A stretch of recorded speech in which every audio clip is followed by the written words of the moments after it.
Neste vídeo vamos explicar como estudar a monotonia e os extremos da função definida por fx igual a arcotangente 3x menos x ao cubo, utilizando a derivada. Trata-se de uma função típica do ensino superior, portanto a função trigonométrica inversa, pelo menos este assunto de estudar a monotonia. No entanto, após a derivarmos, vamos ver que ficamos com um problema de um grau de simplicidade bastante aceitável.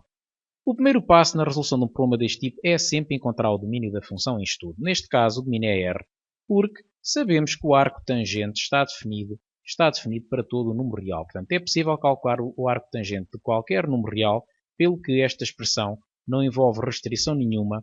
Vamos ter que ela está definida em R, esta expressão aqui dentro, e por isso vamos ter que o domínio da função em estudo é o conjunto R. O passo seguinte é calcular a derivada da função em estudo. Neste caso, vamos utilizar as regras que aparecem nesta caixa. A derivada da soma é a soma da derivada. Quando temos a derivada de uma expressão deste tipo, ficamos com esta expressão. E depois a derivada da arcotangente, que é a principal, da arcotangente de f, fica f' sobre 1 mais f ao quadrado. Portanto, é esta a primeira regra que aplicamos. Portanto, fica a derivada do argumento, cá está ela, sobre 1 mais o argumento ao quadrado. Portanto, o argumento é 3x menos x ao cubo. E agora temos que calcular a derivada de 3x menos x ao cubo. Como a derivada da soma é a soma das derivadas, podemos derivar separadamente o 3x e o x ao cubo e depois subtrair. Neste caso, para derivar o 3x, temos que a derivada de kx, onde k é constante, fica k, pelo que a derivada de 3x vai ser 3, enquanto que na derivada de x ao cubo é a derivada de 1x levantado a 3 e fica 1 vezes 3, x levantado a 3 menos 1, portanto fica 3x ao quadrado. Agora, a fase seguinte, o passo seguinte vai ser estudar o sinal desta expressão derivada e para isso vamos achar os seus zeros. Os zeros são sempre um ponto de possível mudança de sinal. Vamos então igualar a zero e para uma expressão fracionária ser nula, vamos ter, neste caso chama-se mais concretamente equação fracionária, temos que ter o numerador igual a zero e ao mesmo tempo o denominador diferente de zero. Portanto, o único modo de uma fração se anular é o numerador ser zero e o denominador não se anular ao mesmo tempo que o denominador, porque 0 sobre 0 não existe na matemática. Temos, portanto, este resultado, 3 menos 3x² igual a 0 e o denominador diferente de 0, e neste primeiro caso sai que o x² é 3 sobre 3, ou seja, x² é igual a 1, de onde sai que x é mais ou menos 1. No que diz respeito a esta restrição, ela não nos conduz a nenhuma restrição, a nenhum resultado, porque nós temos que um número positivo mais uma expressão ao quadrado é sempre positivo e, portanto, nunca é igual a zero. Portanto, esta condição, ser diferente de zero, é uma condição universal. Conclusão. Os pontos críticos, que são os zeros da derivada, portanto, são menos 1 e 1. Portanto, é habitual chamar aos zeros da derivada pontos críticos. A fase seguinte, o passo seguinte, vai ser estudar o sinal da derivada e da monotonia, utilizando para isso uma tabela. E, portanto, a tabela tem na primeira linha a reta real com os zeros da derivada e o domínio representados. Ora, neste caso só fica menos 1 e 1, uma vez que a função tem domínio R. E o que temos aqui é o estudo do numerador e do denominador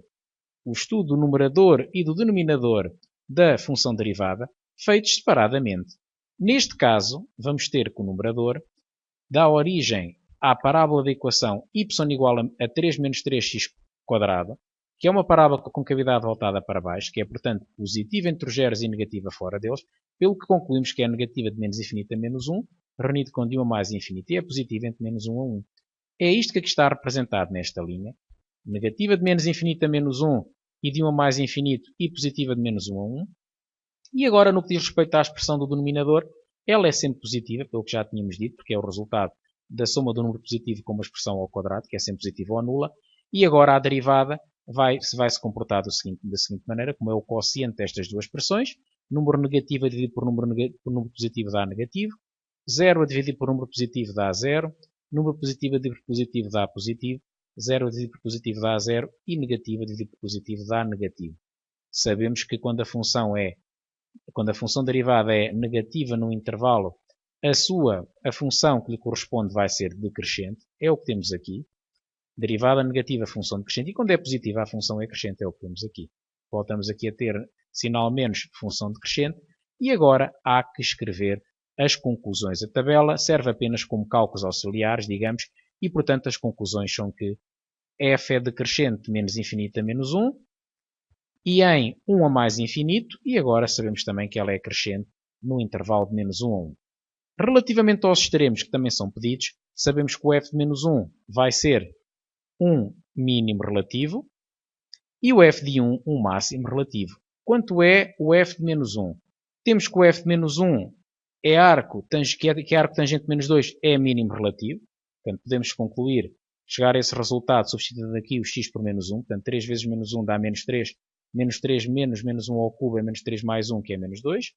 E por outro lado, o f de menos 1 vai ser arco tangente de 2, vai ser máximo relativo.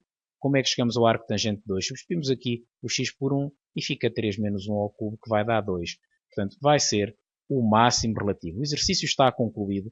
Nós agora, só para complementar um pouco e para nos enquadrarmos com o que obtivemos de forma gráfica, vamos apresentar o gráfico da função f e vamos lá observar precisamente tudo o que foi dito até ao momento. Temos aqui o gráfico de f, portanto. Ora, aqui está um máximo relativo, que é o arco tangente de 2, portanto, é o f de 1. E temos aqui o f de menos 1, que é arco tangente de menos 2, que é um mínimo relativo. Temos, portanto, a função crescente e decrescente nos intervalos que foram apresentados há pouco. E conclui-se com isto o exercício, pode-se confirmar tudo o que se terminou analiticamente. E espero que, muito sinceramente, que o tenham compreendido, porque ele inclui uma metodologia geral de resolução de um problema deste tipo, pode ser útil em problemas análogos.